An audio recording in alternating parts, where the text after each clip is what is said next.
Aujourd'hui, il y a très peu de maires en Europe qui expliquent qu'il faut livrer nos villes au marché. Parce que tout le monde voit que les villes livrées au marché immobilier, livrées aux promoteurs sans aucune espèce de régulation, ça ne conduit qu'à des catastrophes. Ça conduit au fait que les familles de travailleurs sont obligées d'habiter à 10, 20, parfois 50 km du centre-ville. C'est mauvais sur le plan social, c'est mauvais sur le plan économique, c'est mauvais sur le plan environnemental. Donc tout le monde voit bien qu'on a besoin de revenir à des logiques de régulation. Il y a un autre combat en matière de logement qui me paraît essentiel et qui permettrait lui aussi de faire gagner du pouvoir d'achat aux habitants. Moi, je serais favorable à ce qu'il y ait un grand plan européen de rénovation des bâtiments.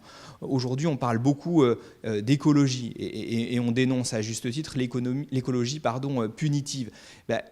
Une écologie sociale, par exemple, ce serait de prendre en charge cette question de la rénovation des bâtiments existants. 40% des dépenses énergétiques en Europe, c'est les bâtiments, c'est le chauffage. Et donc, quand on isole mieux les bâtiments, on permet de réduire à la fois les charges et les dépenses énergétiques. Donc, nous proposons un grand plan européen de rénovation des bâtiments existants qui permettrait de faire gagner du pouvoir d'achat aux habitants. C'est-à-dire qu'on les aiderait à réaliser des travaux. On aiderait aussi les bailleurs sociaux à réaliser des travaux.